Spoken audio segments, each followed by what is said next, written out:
So it is my pleasure to introduce our speaker today. I'll just do a quick bio, and then, so Daigengna Duoer is a Ph.D. candidate in the Religious Studies Department at the University of California, Santa Barbara.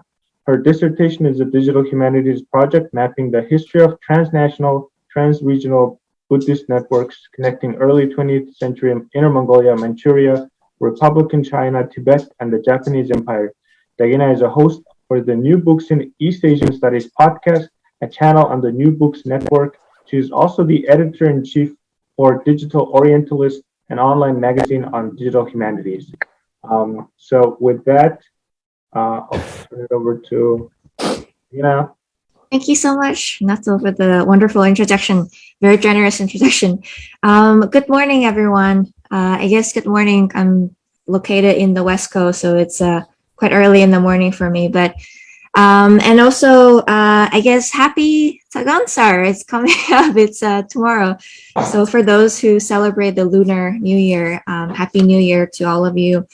I just want to say thank you so much to the ACMS for inviting me to speak a little bit about my dissertation project. It's really a huge honor and a privilege to be able to share my work with many wonderful experts and scholars in Mongolian studies.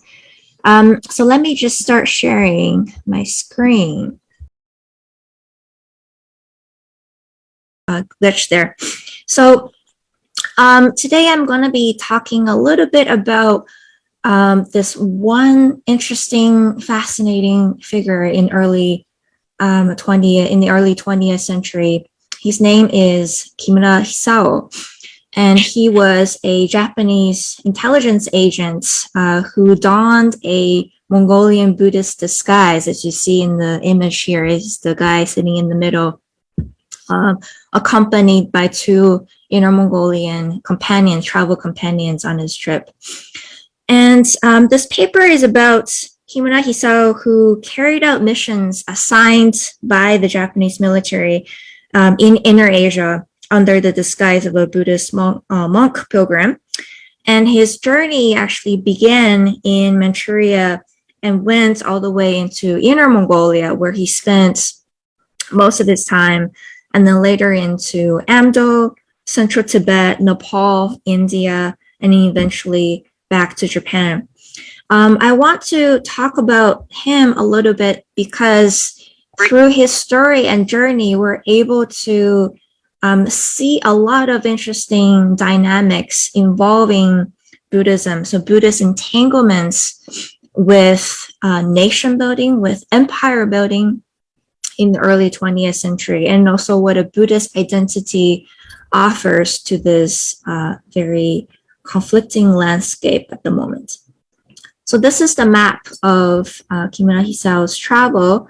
So he started here in 1943, October 1943, in Inner Mongolia, and he went all the way right into Amdo and into Central Tibet, and then from there he made his way into India, and from Calcutta, where he ended his entire journey in 1950, he went back to Japan in Tokyo.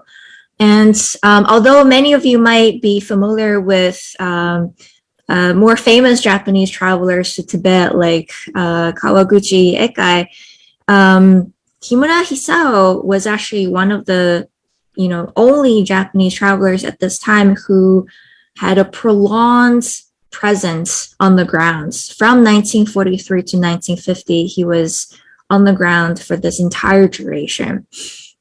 So for that, he also is notable for his extensive knowledge of the Inner Asian landscape. So some of the questions that I'll be covering in this talk, although this fascinating figure probably begs so many questions, but for the time being, I'll be focusing on these four for now. So what happens when colonialism takes on the disguise of the colonized? First of all, when reading about Kimura's journey through this landscape, donning the disguise of a Mongolian Buddhist monk on pilgrimage to Tibet. How did Kimura see and experience Inner Mongolia and the rest of Inner Asia through the embodiment of a Mongolian Buddhist monk? What did his colonial gaze see, and how did his gaze change through traveled time and space? What does this mission tell us in the end about Buddha's entanglements with the Japanese Empire, both during and also after the war? So, based on Kimura's autobiographical writings, this paper explores, first of all, the transformations of Kimura's colonial gaze through his embodiment of an inner Asian Buddhist identity under the changing variables of time and space. And we find, as Kimura traversed the inner Asian landscape, embodying the exact people that the Japanese Empire was attempting to liberate, quote unquote, and colonize, tension and anxiety arise. Through conflating the self and the other for the purpose of his mission, Kimura began to question the superiority of Japan as a modern nation and the Japanese Empire as a truly Pan-Asianist utopia. Also reflecting on Kimura's writings, reflecting on the fact that all of his travel writings written about this period were in fact published in the post-war, actually during American occupation of Japan. This paper also interrogates the agents' entanglements in the Cold War. Okay, so first of all, a little bit about this protagonist of today's presentation. Who was Kimura Hisao? Why was he sent on missions in Inner Asia in a Buddhist monastic disguise? And how did he see and experience Inner Asia through this embodiment?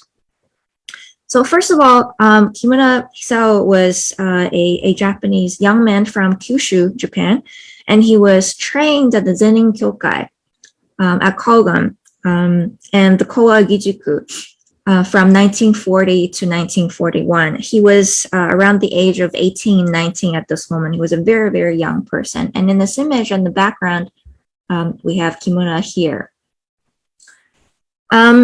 Going to a little bit of a context here. So going to places like Manchuria, Korea, and eventually Inner Mongolia at this time meant a sense of adventure, meant going on a mission, meant exploring further career choices for a young adult in the Japanese Empire at this moment. Sort of unsatisfied with options that he had at home and also the possibility of being conscripted into the army, our Kimura chose the Zenin Kyokai, which is an agency run by the Japanese military in Inner Mongolia to train Japanese soldiers in the languages, also the cultures and the history. So he chose this career path instead, and there he got a full immersion kind of language training in the Mongolian language, also Chinese and also English. He became very fluent in English after the war. And he was also based at this small monastery north of the Shiringo League from 1941 to 1942. And there he writes, the more I learned, the more the language and way of Mongolia became part of me, the more I felt drawn into the country. More and more I hope to travel secretly as one of them. And it's important to note that Kimura was sort of the unique individual and the odd one out of the bunch of people that he sort of studied with. Unlike them who also, spend most of their time in the cities, for example, at the trading centers of Kolgam, Kimura preferred the nomadic lifestyle more. He preferred to be amongst the nomads to really learn about their way of life, to really learn about the languages. So his love for the language and love for field work on the grounds really separated him from the rest of his cohort, especially from another agents that I don't really have time to go into, but eventually, hopefully, I'll be able to write about him later.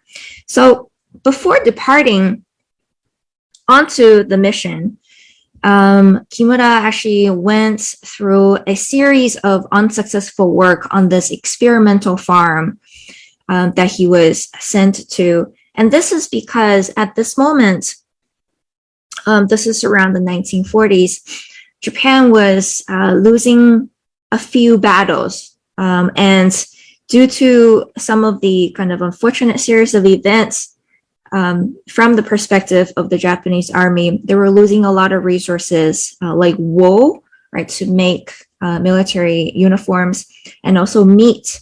So as a mission to produce more meat and wool for the military, Kimura was sent to do experimental herding using this imported Australian stock to kind of increase the production of meat and wool of the local sheep population. It's interesting to note that this imported Australian stud breed was viewed by the local Inner Mongolians as somewhat of a mutant breed, and they did not want their sheep to be bred with this, foreign breed. And for one particular reason, because this Australian sheep breed, or the stud, actually did not have the fatty tail that the local sheep had, which is considered to be an important delicacy and also a symbol of power, right? For example, in the Tanka paintings of these Mongolian lamas, for example, Zanabazar, you see him holding a fatty tail sheep as a sign of his Chinggisid lineage, of course, but also sign of power and also sign of authority. But this Australian stud did not have that. So the locals really rejected this breed, and they ate the Australian sheep population, just a few of them, before they could be passed. They could pass their genes onto the local population. So by doing all of these kind of unsuccessful work on the experimental farm, Kimura became really kind of disillusioned. He was questioning, okay, what am I doing every day here? What is my purpose in Inner Mongolia? And on top of that, he was spending all of his salary on prostitution and alcohol in the nearest sort of city, Kalgan. And he's, approaching the age of 21, which is the conscription age. There's a possibility that he might be drafted into the military and sent to the front line in Burma or somewhere in the Pacific. So all of these combined kind of sort of forced Kimura to come up with a plan for himself. And he did so by approaching Japanese military members at Kalgan at a local bar to offer to help the Japanese military to find out this illicit supply route to Chiang Kai-shek in Chungking that began at the port north of Moscow, across the Kazakh Soviet Socialist Republic, and into Western Mongolia. So he offered volunteers to go ahead and check out this illicit supply route that is quite important to the war that's happening right now, which is the Second Sino-Japanese War. So his superior agrees and considers Kimura to be a top choice for this mission because of his fluency in the Mongolian language. So he puts on disguise. He forgoes maps, compasses, and the camera in case being searched and arrested. And he took talismans and Tibetan sutras instead. He writes, "I don a traveling monk's robe with a small silver talisman box containing a silver image of the Buddha tucked in its fold, and grasped a rosary in my hand. My name was now Dawa Sompo, and my goal the largest monastery in the world just outside of Lhasa."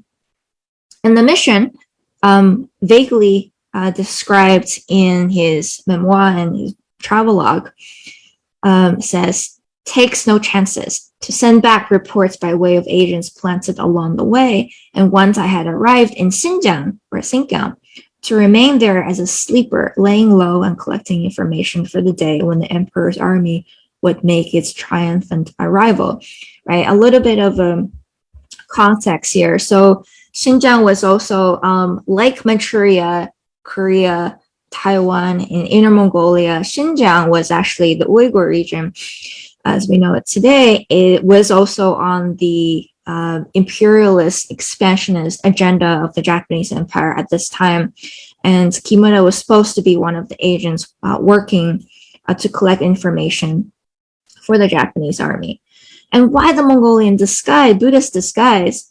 According to Kimura, right, this was one of the only identities that could grant him access to transregional and transnational mobility without being detected, which also says a lot about the Buddhist network that was still operating on top of national and imperial networks, which we'll talk about in a minute later. So a little bit of a context, again, when Kimura departed on his mission in October 1943, a lot of things were happening. A lot of things have happened. So, for example, the Mukden incident happened in 1931, and the Japanese invasion of Manchuria had already happened decades before. You have the establishment Chukwo from 1932. You have the Second Sino-Japanese War happening from 1933. You also had the Battle of Halkingol, right, or the Nomohan incident happening in 1939. The establishment of the Mongjian or Mongol borderland governments under the Mongolian, Inner Mongolian prince, Demchuk Dunrab, or Prince De, from 1939. Pearl Harbor, the attack on Pearl Harbor happened in 1941, just a couple of years before his departure.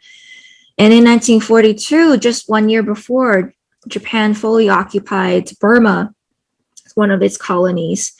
And the Battle of Midway also happened a year before. So this was at the height of the Pacific theater of World War II when Kimura departed on his mission. However, although all these things were happening, Kimura, at least according to his travelogue, we can see that he remained undisturbed in his missions and goals. And he writes, "We were still firmly implanted from Manchuria to Burma and the Indian border. The Allies were tied up in Europe and would soon sue for peace. And besides, no one had ever heard of the Japanese retreating." With the full confidence, he also felt that his mission was an escape from the war and an adventure for him, right? Remember, he was only 21 at this time. So he says, "As we set off on camel at the furthest edges of the war, my heart sang with the freedom of the new journey." And the disguise also gave him a sense of relief from his colonial identity and duty. He says, "I would no longer have to convince people that the sheep I was creating were not demons. And it was even more of a relief not to have tried to persuade people to like my countrymen. From now on, I was Mongolian and no one would know otherwise." So on his journey, quite a few transformations started to happen. And at the beginning, Kimura saw with sort of disenchanted eyes towards Inner Asian Buddhism, but follows through the motions anyway, for the sake of his mission. He writes, "I was never to get over the eerie feeling it gave me to see men and women prostrating themselves before these men and boys," speaking about the reincarnate lamas, "with a reverence we in Japan would only reserve for none but the emperor. But now I joined them, stretching myself out on the floor before the lama and presenting him with the kata containing a large silver coin." And slowly, right, things would change. Although he had disenchanted eyes towards Inner Asian Buddhism, he still quietly venerated the Emperor of Japan, and he did not consider that to be religious in the same way. He writes, "The monks and Danzan, one of his Mongolian travel companions, counted their prayer beads and moved their lips in silent chants. I counted my own prayer beads and thought about the emperor."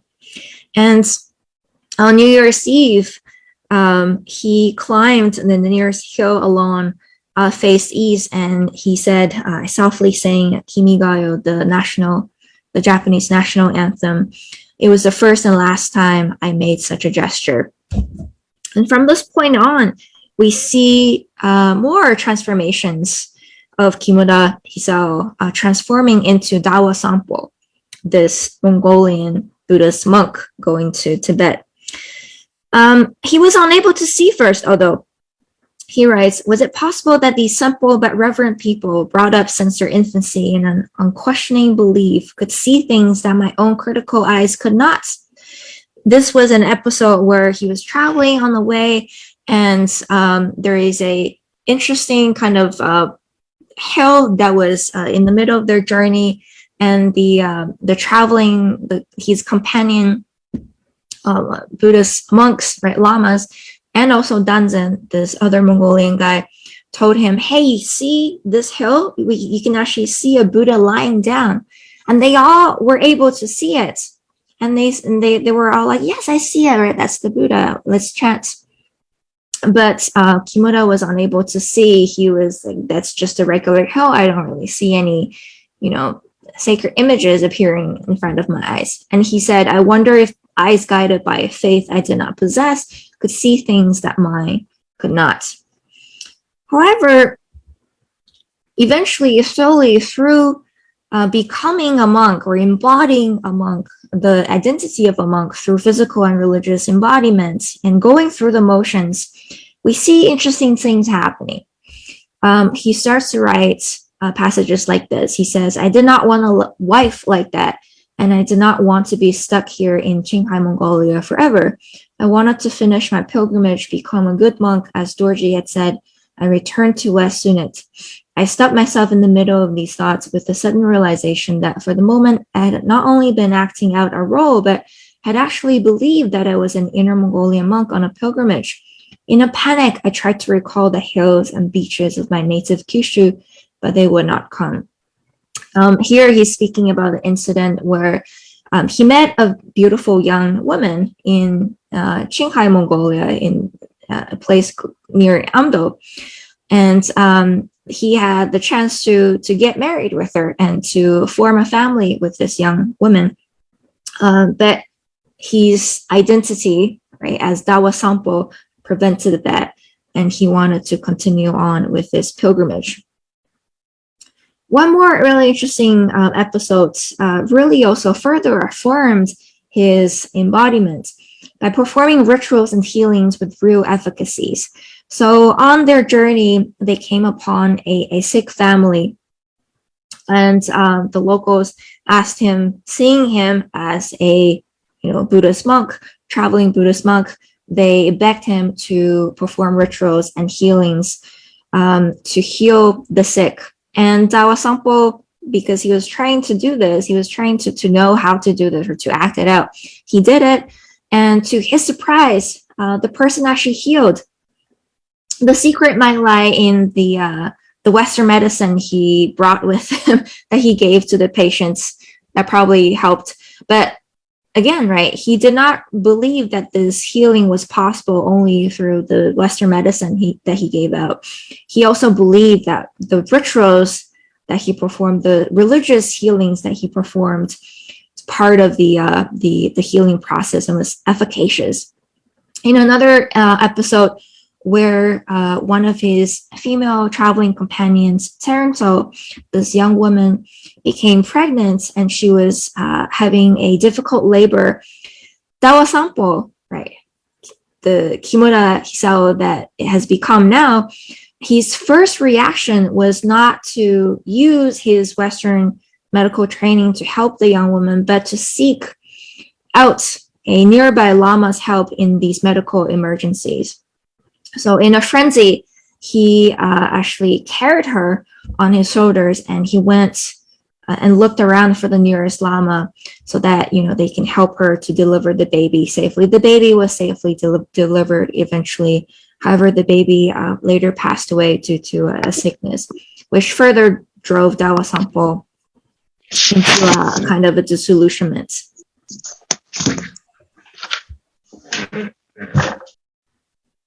And becoming a monk and interacting with people, we start to see the transformation of Kimura Hisao's colonial gaze. So he writes this very intriguing passage. When I was first on my way from Japan to Peking and across the border from Korea into Manchuria, a young Korean customs officer asked me as he opened my suitcase who I was and where I was going. I replied proudly with all the arrogance of a teenager, sure that he knows how to save the world, that I was on my way to help the Mongolian people in their struggle for independence. He had lived all his life under Japanese rule and did not reply. He only stared at me with the look I could not comprehend, by which I could not forget either. Now, years later, I was beginning to understand. Dao Sampo then eventually abandons the mission that he was supposed to do in Xinjiang and arrives at Lhasa, the destination of Dawa Sampo. He writes, my worries momentarily melted away at the sight of the regularly laid out streets and the golden roofs of its temples glittering in the sunlight. It was one of those moments when I could not tell if I was more Mongolian or Japanese. I unconsciously fingered my beads and chanted a mantra in a Mongolian reaction. While inside, I could not help but feel proud to have arrived at the city that had been the objective of so many explorers in the past. But Kimura's joys did not last long, for he soon became a spy/monk without a country. When arriving in Lhasa, at the British mission, he learned about Japan's unconditional surrender in 1945 from the British mission in Lhasa. He writes, I walked back to Lhasa in a daze, hardly hearing Baron Jimba's words of sympathy and wondering if I even had a country to return to. I kept repeating to myself that it could not be true. Ever since childhood, it had been drilled into me that the emperor's army never retreats. Whatever its faults in ruling colonial possessions, whatever greed individual officers might display, our fighting men would never allow an enemy onto the emperor's soil. He was shocked to learn about 1945. And Kimura eventually made his way to India in Kalimpong, and there he met with another Japanese intelligence agent under disguise, another Buddhist disguise. Actually, he took on the disguise of a Tibetan Buddhist monk instead, Nishikawa Kazumi, and they shared this news of defeat together. So Kimura watched the aftermath of the bombing of Tokyo on TV in Kalimpong and was really shocked. He writes, where now was the glory of our new industrial civilization? Where was that extra bowl of rice for every Japanese, the promised result of our colonial expansion, in which I too had believed when I first went to Mongolia? And when he met Nishikawa and shares the news of defeat, it was a really strange scene. They had forgotten how to speak Japanese together, and they spoke in Mongolian to each other. Two Japanese by a deserted marketplace at night under the Himalayan sky, talking about their country in a foreign language, because neither could seem to speak his own anymore.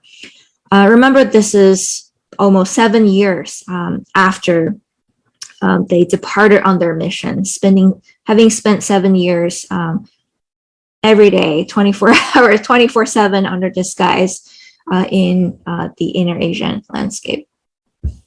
That was Sampo in the post-war. Interestingly, Kimura goes to Bodh Gaya together with his two Mongolian companions and completes his pilgrimage as an Inner Mongolian monk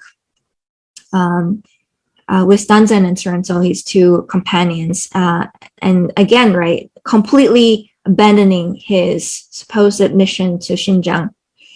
And after surrendering to the Calcutta police in 1950, due to the surrender of Japan, he was arrested temporarily, and eventually he was released, and he was able to go back to Japan in May 1950. And under U.S. occupation, right, this is in the immediate post-war, Dawa Sampo, or Kimura Hisao, was actually hired by the FBIS, the Foreign Broadcast Information Service under the CIA. He was scouted for having a very, very extensive on the ground experience in Inner Asia, and also having the ability to speak Mongolian fluently. So he was stationed to monitor Mongolian programs coming from Moscow, Ulaanbaatar, and Beijing. He translated and researched materials on the Mongolia People's Republic for the US government and military under his supposed repatriation. And in the 1960s and 1970s, Dawa Sampo was actually became a remarkable person who helped assisted the Tibetan refugee community to come to Japan. And at the same time, he also became a professor at Tokyo's Asia University. And here we have the preface, actually, written by the 14th Dalai Lama for a book on Japanese involvement in Tibet in the early 20th century, written by Scott Berry, also the author who translated and interviewed Kimura Hisao and wrote his famous kind of sort of biography travelogue, Japanese Agents in Tibet. So in this preface written by the Dalai Lama, we see him giving thanks to Dawa Sampo. He says, even after Chinese invasion, Tada Tokan, another Japanese Buddhist traveler, and my friend Dawa Sampo, Kimura Hisao, continued to assist the Tibetan refugee community. In 1985, 40 years later, Dawa Sampo, or Kimura Hisao, finally reached Xinjiang. And there he joined a research project between Asia University's Asia Research Institute and the Research Institute for Nationality of the Central University of Nationalities in Beijing. And he studied terrorist Japanese, Soviet, and British interventions in Xinjiang from 1911 to 1949. He actually translated Andrew D.W. Forbes' famous monograph on warlords and Muslims in Chinese Central Asia into Japanese before he passed away. Dawa Sampo, or Kimura Hisao, also translated the Dalai Lama's autobiography into Japanese, My Land and My People.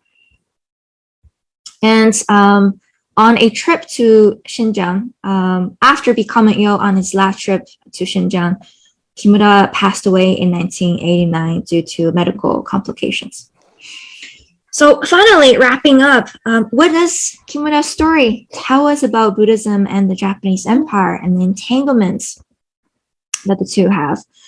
There are four kind of brief points I want to kind of talk about. First of all, we can see that the Japanese Empire was very much concerned with the regions of the Inner Asia, Manchuria, Mongolia, Greater Tibet, and even Xinjiang as an organic whole strung together by a religion, by Lamaism, right, quote unquote, this is the term that they used, in their conflict with the Republic of China in the Second Sino-Japanese War, but also with the Soviet sphere of influence. Remember, the Japanese Empire was heavily anti-communist at this time. So Lamaism, the religion that was able to string this large area of Inner Asia together, was to be a big kind of beneficial thing to exploit. And Inner Asia, Lamaism, and the Japanese Empire was a very, very important part of the expansionist agenda that I think more scholars should really pay attention to. Inner Asia was an important part on the expansion agendas of the Japanese Empire in the 1930s and 40s, especially. And Lamaism, in Japanese, often referred to as Lamakyo, was a key to access this region in Inner Asia. And Japanese interest in Lamaism actually predates that of Western imperial powers. So when we often talk about colonial influences in Tibet, we often think about the British presence there, which is a very important part of that history. Yes, right, but it's important to also not forget this other really powerful imperial power to the east. And secondly, Japanese imperial understandings and policies towards quote-unquote Lamaism was different from their policies towards Bukkyo or Buddhism elsewhere in the empire. For example, Dawa Sampo was not a Buddhist monk, was not a Obosang, was not a Heshang. He was a lama.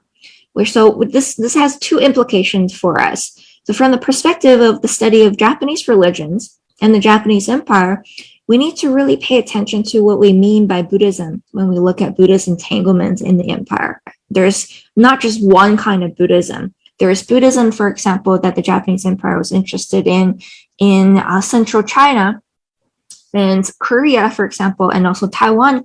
But there's also a very different kind of Buddhism that they called Lamaism that had different kind of geopolitical functions for the empire. And from the perspective of Tibetan Inner Asian Buddhist studies, I think it's important to reconsider Donald Lopez's claim that Lamaism was largely a trope in the Orientalist historicism of late Victorian colonialism in the West.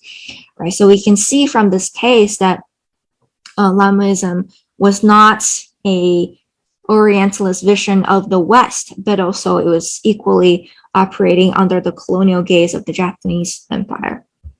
And thirdly, the Inner Asian Buddhist landscape that is basically also the Geluk network was beyond the boundary makings of modern nation states and empires, which enabled mobility during war, right? For example, during the Second Sino-Japanese War. And Inner Mongolian Buddhist disguise, for example, that Dawa Sampo or Kimura Hisao took on, allowed him to travel on a transregional level that secular national identities obviously could not. And this really tells a lot about how religious networks operated, right, in these national or imperial struggles, which we should really pay more attention to. And fourthly, colonial identities can be unstable and disrupted, especially in these gray zones of wartime empires where the boundaries between the religious, political, and military spheres often became blurred. So you have this constant kind of transformation back and forth between Kimura Hisao, Dawa Sampo, and then back to Kimura Hisao in the post-war. And speaking of the post-war, my last point, Buddhist entanglements with empires did not end in 1945 neatly, nor did Kimura's identity as an intelligence agent end neatly in 1945 after the war. We need more discussions on sort of the afterlife of the agents of the Japanese empire working on religion in Cold War geopolitics. They're repatriated, but also put into new missions.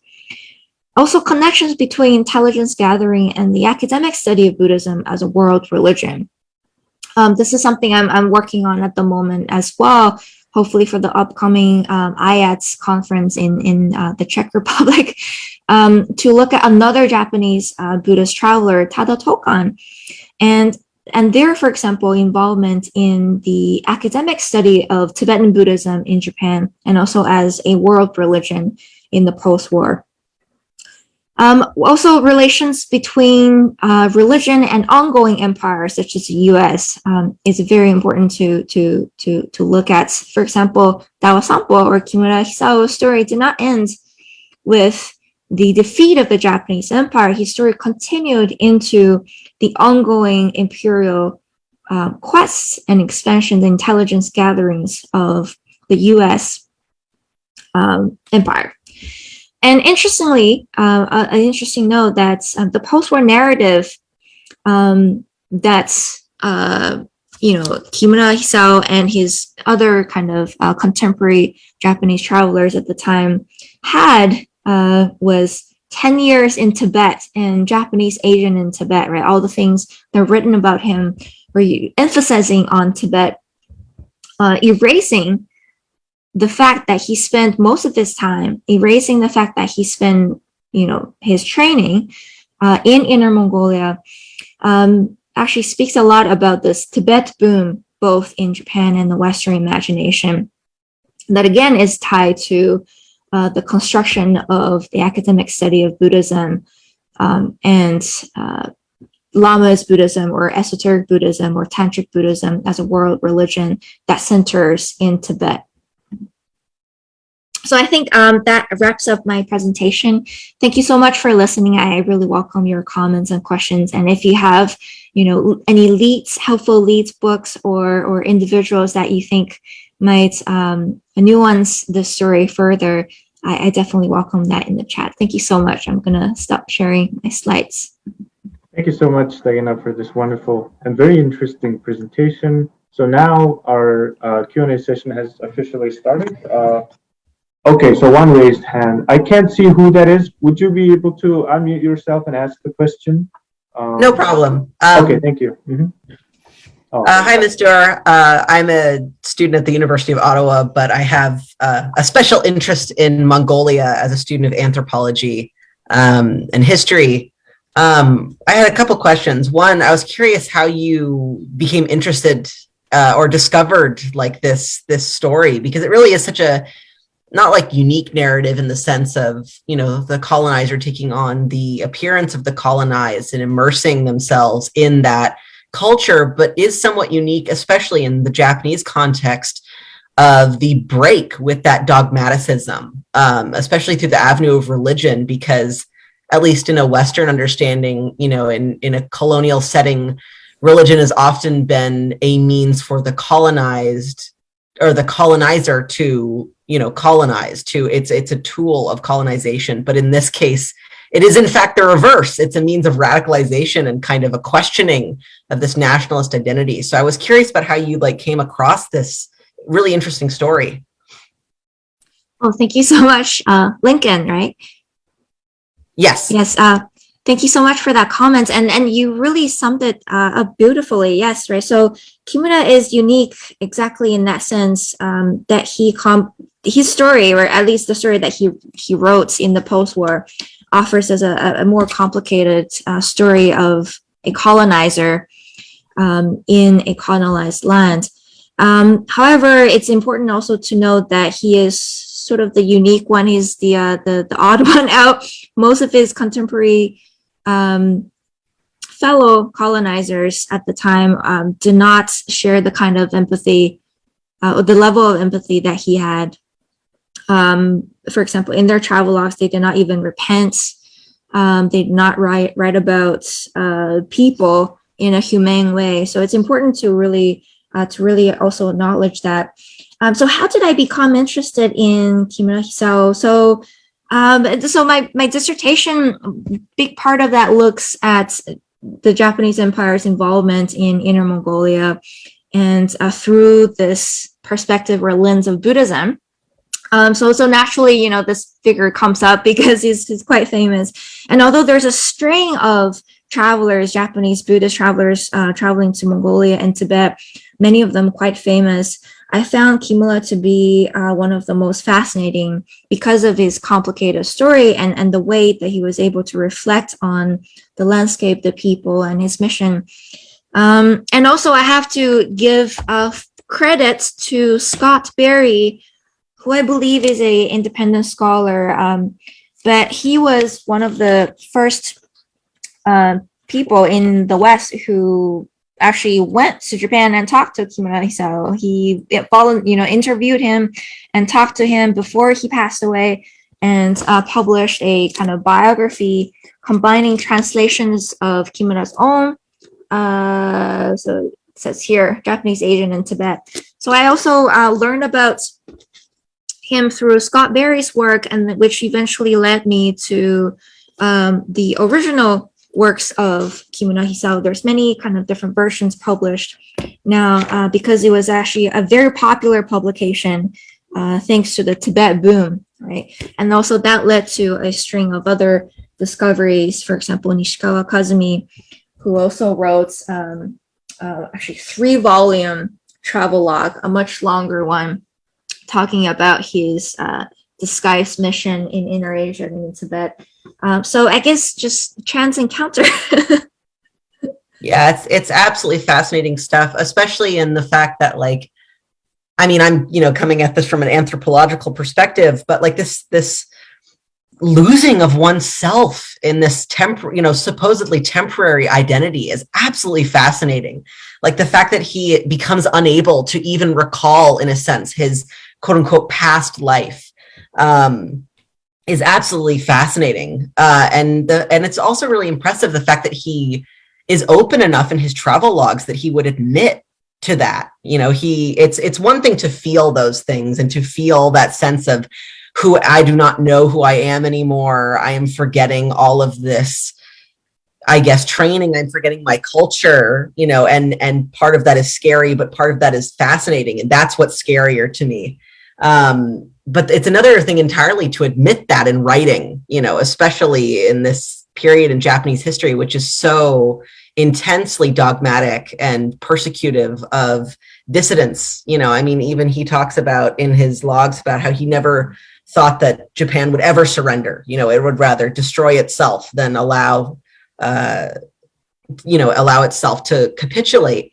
And then for him to admit to that, in a sense, to that kind of giving in his own personal account is super, super interesting. Thanks so much for sharing. Oh, thank you. Thank you for that really wonderful comment. Thank you. Okay, so the next question is from Learned Food, right? And then Autumn. Okay. Okay. Thank you so much. That was such a fascinating talk, and I really appreciated it. I had two questions that I wonder if you might have some thoughts on. One was I was really interested in sort of the ethnic identities that he is sort of transforming through in some way, and I'm wondering if that gives him difficulty as he gets into Mongolia and passes as a Mongolian. Is that something that's easy for him, or is he called out by people? And then when he gets to Tibet, I'm wondering, is he continuing to be able to interact with people, and is he facing any kind of stigmatization even as a Mongolian? Are people within Tibet seeing him as Mongolian and potentially having some sort of animus? I'm thinking of, in that region, the Sokpo identity, and that's sort of like a in-between region, and I'm wondering if he's sort of like if his identity in that sense is an issue of negotiation with people around. And then secondly, I was wondering about his work later in life, and it's very interesting that he starts working then with the CIA and with other forms of government. And does that later work in his career strike you as being anti-colonial, or is there some way in which he might be recapitulating his work for the Japanese Empire as a younger person? What's the differences, if any, between his colonialist work as a young man and then his academic career later in life? Thank you so much for that really wonderful, fascinating talk. Thank you. Yeah, these are really, really great questions. And I have to say difficult questions to answer, but I'll give it a try. So first of all, difficulties that he experienced donning this Mongolian ethnic identity. So throughout his travel, you can see that he did his best to avoid social contact, right? So that he wouldn't, blow his cover. So although he's pretty confident in his language skills, and it seems that others, didn't really, think twice when they saw him. There are small things that did make him sort of anxious. For example, the traveling companions that he had, a Mongolian young couple actually.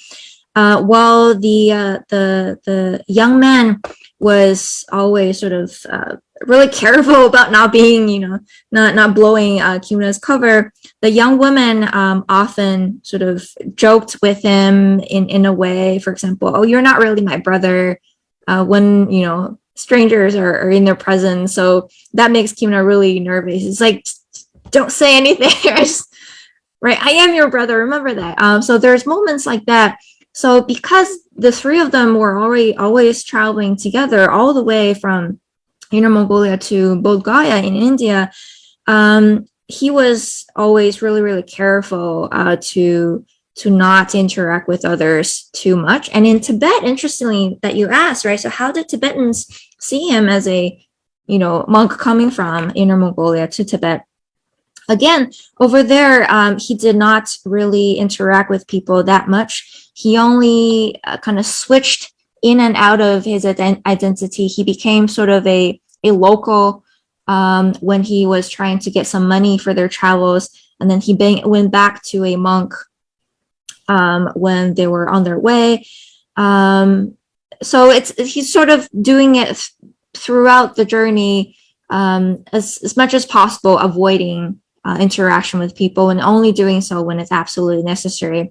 So most of the kind of hard work of gathering supplies, for example, gathering food, making food, interacting with other people, talking with, coast guards stationed all around, that's all on Danzan, right? His Mongolian companion, right? That's why he had the couple with him. And of course, right, Terenzo was in charge of cooking. So again, right, this is a story of exploitation too. It's not just about this, innocent young guy disillusioned about empire. He was also, really, really, relying on the knowledge and kindness of the local people. So the young couple did not really know what they were getting themselves into. They just thought that this, young Japanese guy wants to go to Tibet and let's help them. So yes, it's important also to center the story on these two people. And later his work in the post-war, was it anti-colonial? It's really hard to say. When he became a professor at the Asia University, he wrote a lot of journal articles on Mongolian languages and sort of anthropological studies based on his field work. Obviously, as we know that, even these kinds of academic studies, it's not, innocent or unpolluted from colonial ways of thinking. So you still see that. So you still see the kind of colonial language coming through and the colonial gaze coming through. And even though he was repatriated, whatever that means, in the post-war, meaning that he did not become a war criminal, right, under the American eyes, he still worked. He continued to work for another empire, right, in my opinion. Which is also important for us to sort of acknowledge that he never stopped working for imperial powers, even until the end of his death, right? His project in Xinjiang, where he collaborated with the Nationalities University, the Central Nationality University in Beijing, also has a unique kind of meaning in today's world and in our contemporary world, considering China's presence in Xinjiang and all the kind of persecutions that they're doing to the Uyghur people. And in a way, Kimura was a part of that project in the 1980s. So I would say that it's very hard to say, did he ever escape his colonial entanglements? It's in the eyes of the beholder. But great question. Thank you. Thank you. Okay, so we have Autumn next, and then Stephanie. Good morning, and really fascinating talk. And this figure is just really interesting. And I do have one question. The Kimura-san, you touch upon about him when he just starting the mission in Inner Mongolia, this disenchanted way of seeing this religion and more attachment with the empire, with the emperor, and the kind of a religion connection more with Japanese. But what is that the attachment, the line with Japanese, the religion part, like, is it more of a later constructed Shinto or earlier kind of Buddhism-ish or other, that kind of thing? The early morning, I'm not really fully aware of, but yeah, that's the question, if you understand. Yeah, that's a great question. Thank you, Adam. Thank you for coming, by the way. I know it's very early for you as well, so I really appreciate that.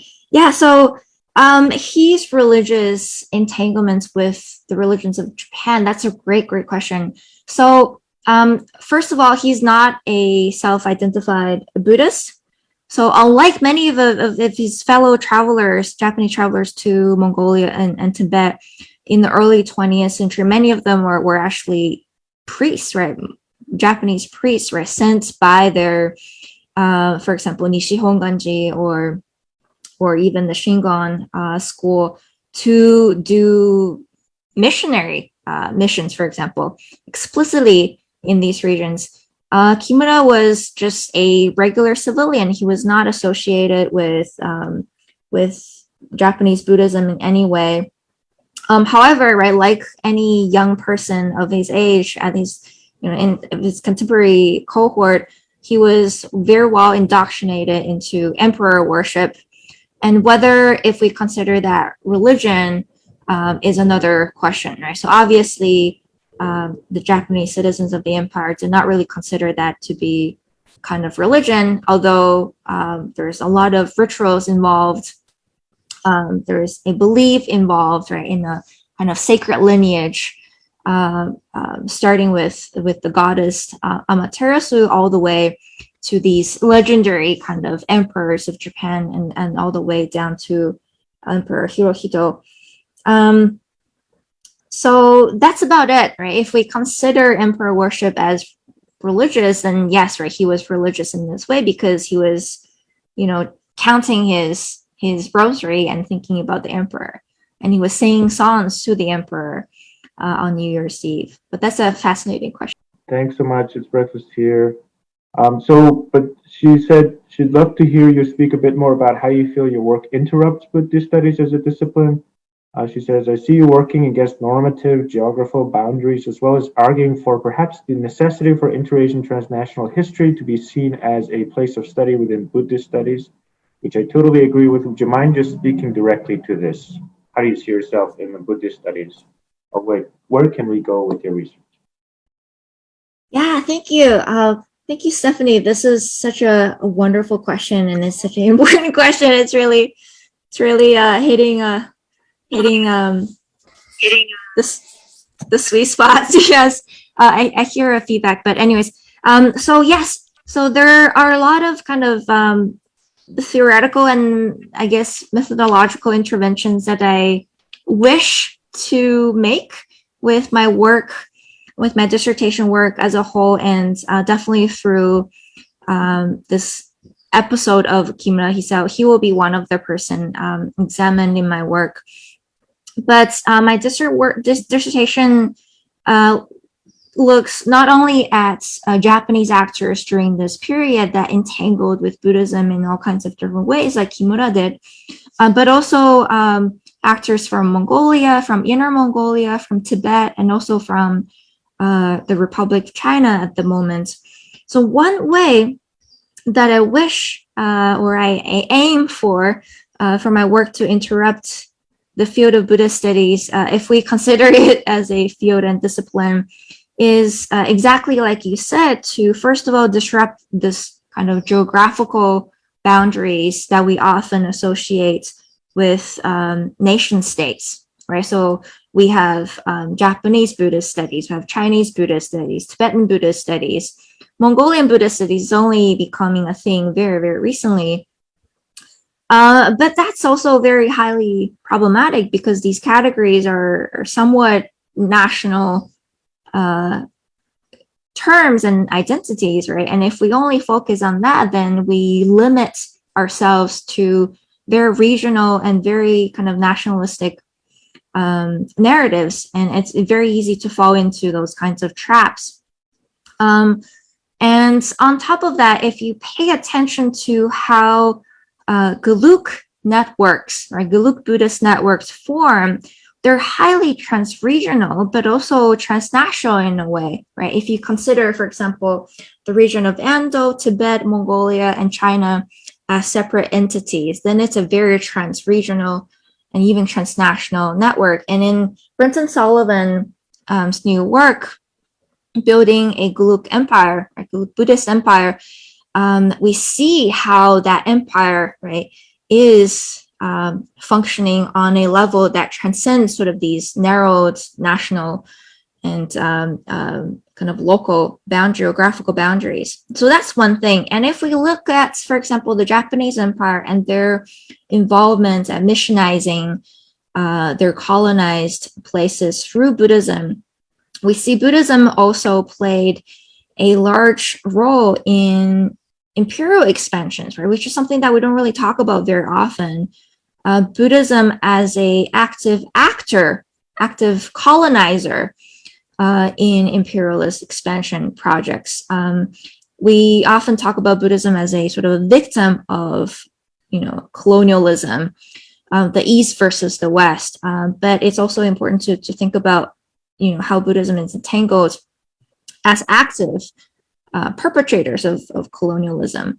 So those, I guess, are two kind of major interventions that I want to bring into the question. And I just want to add that if we start looking at the Japanese Empire and the Japanese Buddhists and their colonial endeavors in the early 20th century, my research has found by looking at the Republic of China, the modern state of China, that a lot of their policies resembled very, very closely, intimately with the colonial policies of the Japanese Empire. So in my work, hopefully, another thing that I will bring out in my dissertation is that the Republic of China's policies towards Lamaism, towards these ethnic minorities and their religions, was also a very colonial model that they built, that the later PRC state will be utilizing and building on further. So there are, of course, more things I could say, but for now, I hope this answers your question. Thank you. Thank you for this great question. And thank you, Daigengna. Unfortunately, we're running out of time. And I don't see